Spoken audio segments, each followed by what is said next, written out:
हर हर महादेव। आज मैं आपको एक दिव्य औषधि, एक वनस्पति यहाँ पे दिखा रहा हूँ।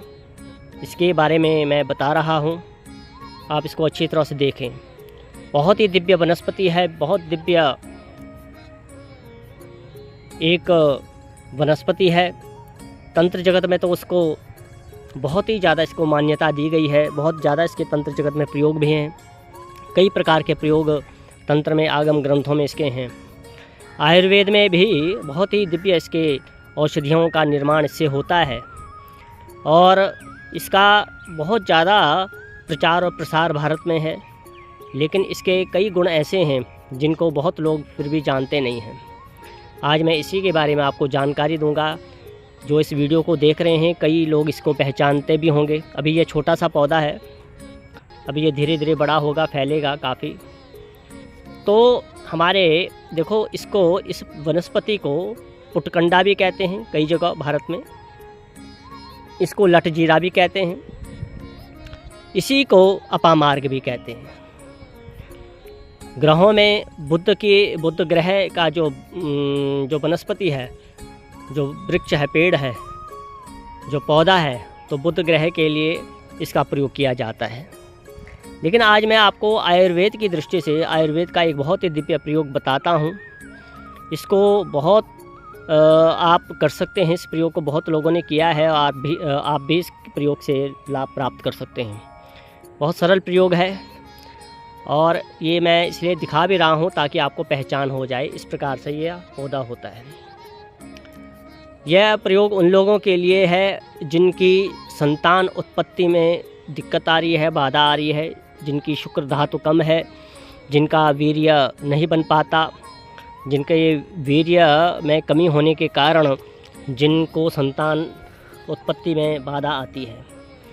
तो आपने क्या करना है, कहीं यह लटजीरा का आपको, यह अपामार्ग पुटकंडा आपको इसका पौधा मिले। अभी तो यह छोटा है लेकिन आपको बड़ा भी मिल जाएगा।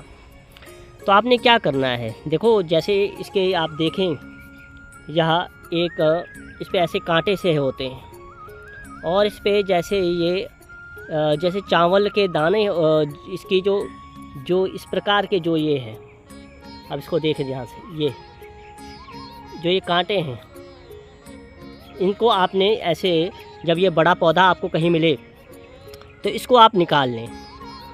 निकालने के पश्चात इसको आपने अच्छी तरह छान के साफ़ करके तो इसकी आप खीर बनाएं।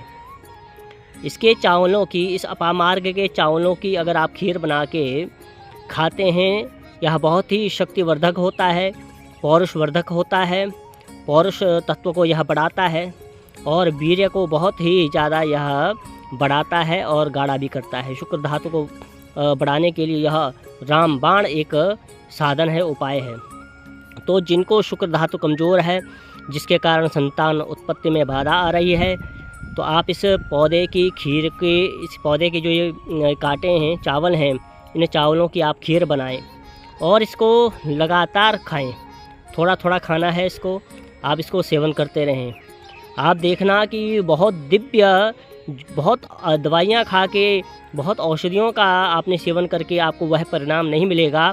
मात्र इसकी खीर अगर आप नियम पूर्वक खाएंगे तो आपको रामबाण इसका प्रभाव आपको पता लगेगा और आपकी संतान जो बाधा है, अगर शुक्र धातु की कमी के कारण संतान बाधा में आपको दिक्कत आ रही है तो वह बाधा अवश्य ही दूर होगी। आप इस दिव्य प्रयोग को अवश्य करें।